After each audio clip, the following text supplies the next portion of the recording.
萧家、萧炎。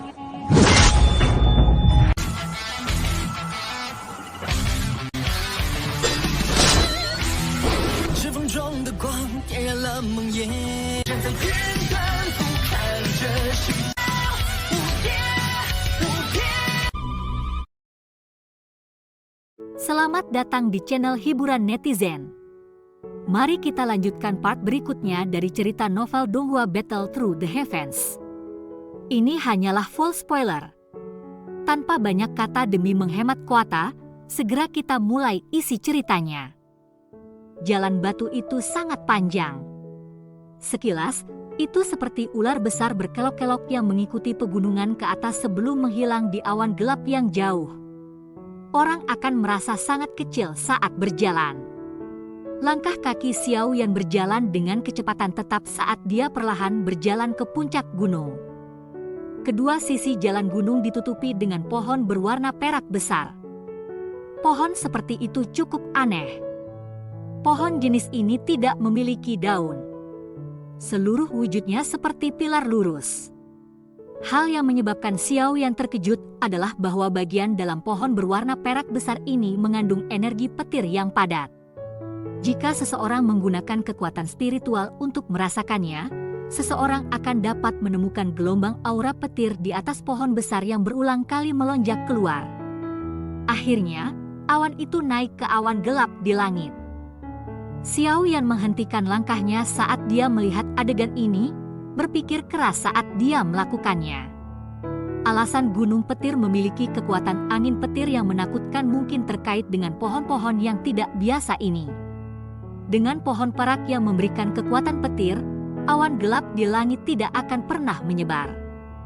Dengan demikian, seseorang akan dapat mencapai efek ganda dengan setengah upaya ketika berlatih metode Ki Afinitas Petir di tempat ini. Paviliun angin petir ini benar-benar tahu cara memilih tempat. Xiao Yan memuji mereka di dalam hatinya.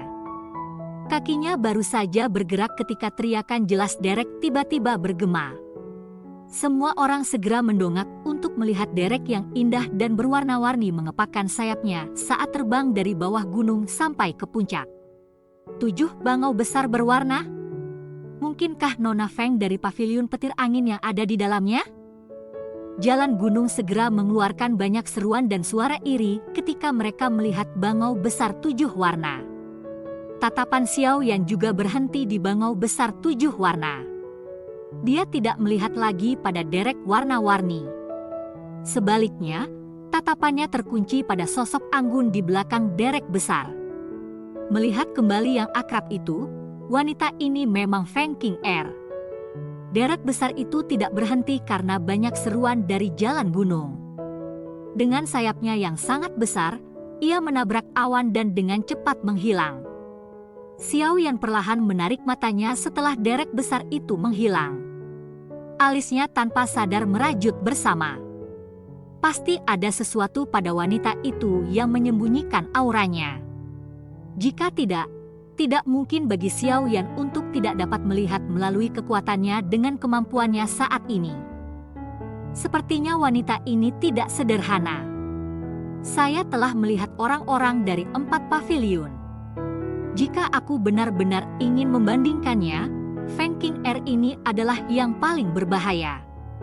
Xiao Yan mengungkapkan ekspresi berpikir keras saat dia bergumam pada dirinya sendiri di dalam hatinya.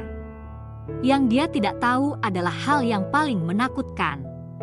Tang Ying, Wang Chen, dan Mu Qingluan mungkin kuat karena mereka memiliki kartu truf mereka sendiri yang bisa bertarung dengan seorang ahli Douzong. Namun, mereka bertiga tidak memberi Xiao Yan perasaan yang berbahaya.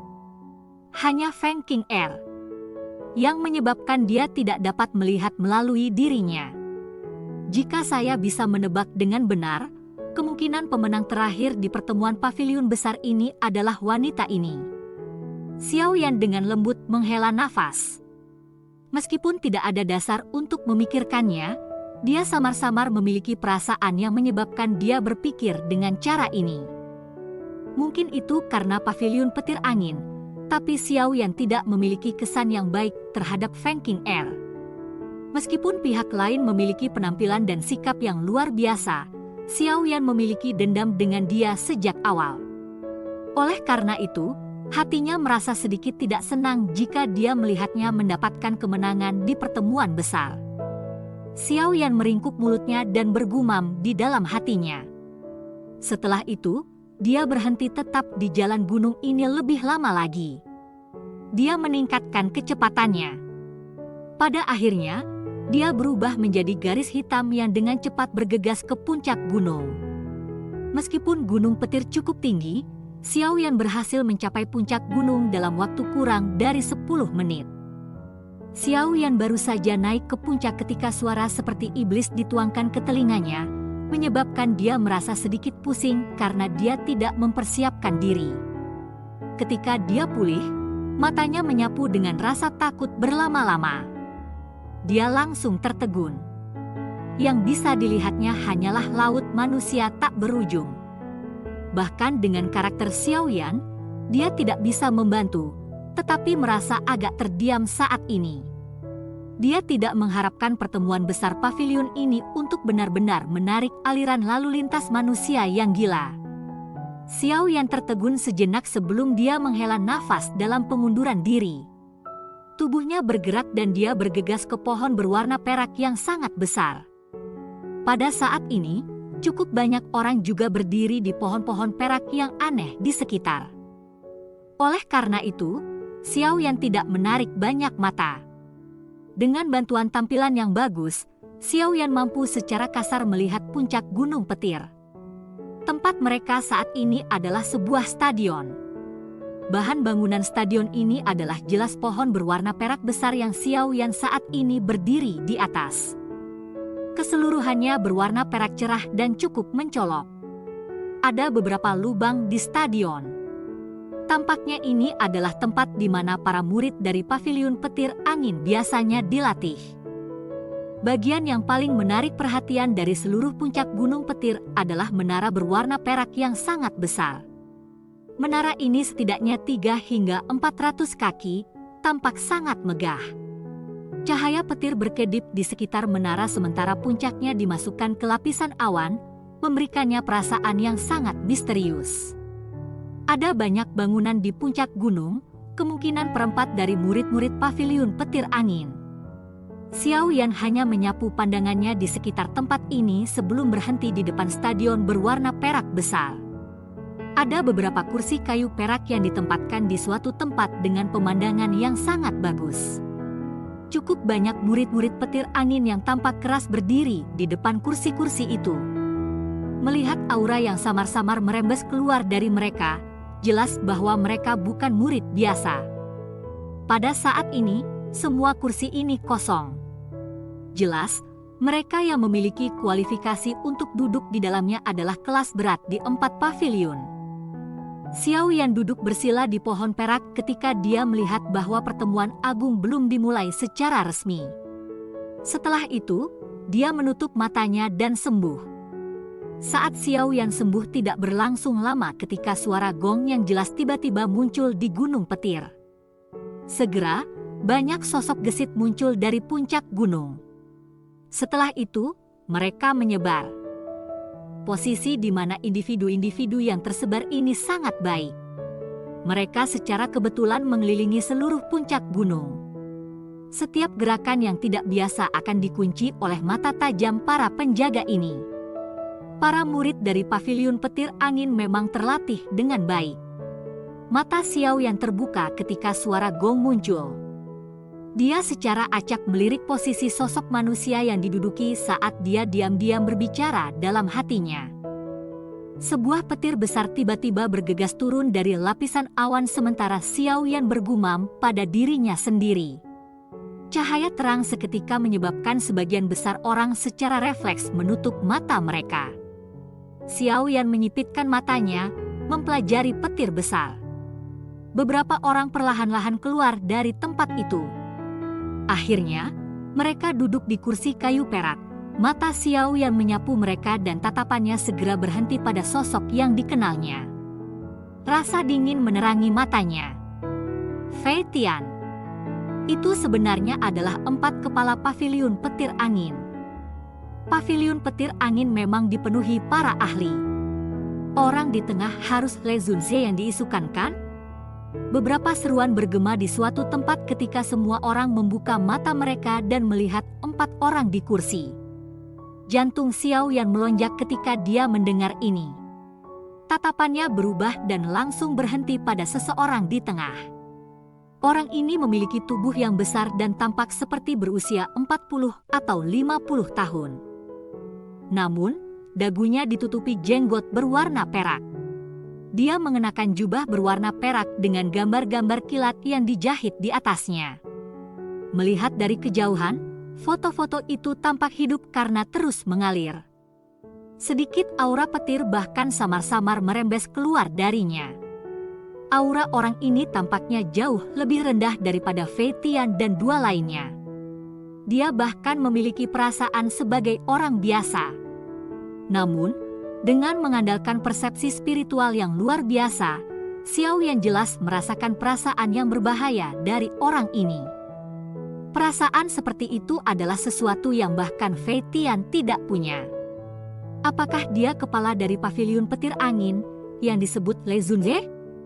Dia memang sangat menakutkan. Xiao Yan menghembuskan nafas. Ini adalah pertama kalinya tubuhnya yang sebenarnya telah menghadapi Douzun nyata untuk pertama kalinya. Meskipun pria tua berpakaian ungu yang pernah dia temui di Hall of Souls juga adalah Douzun, Xiao Yan hanyalah series kekuatan spiritual pada waktu itu. Suara angin yang menusuk telinga mendadak bergemuruh atas gunung petir ketika Xiao Yan merasa takjub di dalam hatinya. Segera, semua orang tercengang melihat sebuah pedang besar yang ukurannya lebih dari 100 kaki memotong melalui ruang yang jauh, bergegas mendekat. Dalam sekejap, itu muncul di langit di atas stadion. Hahaha, Jian Zunze, kamu yang tercepat untuk tiba kali ini. Seekor Le Zunze berjubah perak berdiri ketika dia melihat pedang besar di langit. Setelah itu, tawanya terdengar di atas gunung petir seperti guntur bergulir. Pedang besar bergetar lembut dan berubah menjadi bintik-bintik cahaya yang tak terhitung jumlahnya saat itu runtuh. 2 sosok perlahan turun dari langit di atas, mendarat di tempat duduk mereka. Kedua tokoh itu terdiri dari seorang pria tua dan muda. Xiao Yan akrab dengan orang muda itu. Dia adalah Tang Ying dari paviliun 10.000 pedang. Orang tua di sampingnya berukuran kecil. Dia mengenakan pakaian linen dan tampak seperti pria tua yang tidak menarik perhatian. Namun, semua yang hadir tahu bahwa lelaki tua yang kecil ini adalah eksistensi yang menakutkan yang berada pada tingkat yang sama dengan Le Zunze. Tidak heran bahkan Jian Zunze telah tiba. Sepertinya mereka yang telah tiba di Gunung Petir Angin sebelumnya hanyalah bagian depan dari 4 paviliun. Mereka yang tiba sekarang adalah individu inti. Penampilan Jian Zunze langsung menyebabkan atmosfer stadion menjadi panas berapi-api. Jian Zunze tidak terlalu peduli dengan tawa Le Zunze. Dia memutar bola matanya dan duduk di kursi. Tang Ying di belakangnya dengan hormat berdiri dengan tangannya diturunkan. Hehehe, Jian yang lama masih memiliki temperamen seperti itu. Sepertinya pertandingan saat itu masih menjadi noda di hatimu. Tawa aneh yang membawa perasaan sinis terdengar ketika Jian Zunze baru saja duduk. Segera, cahaya hitam gelap bergegas dari kaki gunung. Tampaknya teleportasi sebagai terwujud di tempat duduk mereka. Dengan gelombang lengan bajunya, sosok tanpa basa-basi itu duduk. Sosok manusia yang muncul adalah seorang lelaki tua berjubah hitam.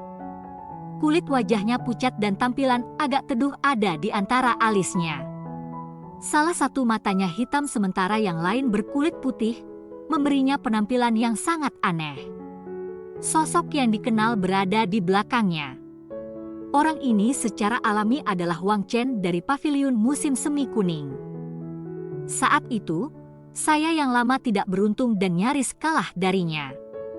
Paling tidak jauh lebih baik daripada beberapa orang yang hanya memiliki 100 pertukaran di tangan Feng Zunze sebelum dikalahkan olehnya. Apakah Anda tidak setuju dengan Huang Quan Zunze? Jian Zunze melirik pria tua berjubah hitam itu ketika dia berbicara dengan suara netral. Mata orang tua berjubah hitam itu segera menjadi dingin ketika dia mendengar kata-kata ini.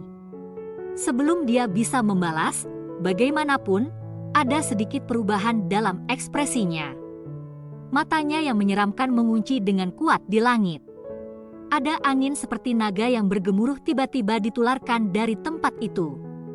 Orang ini jelas memiliki kecepatan tercepat, namun dia selalu suka menjadi yang terakhir tiba.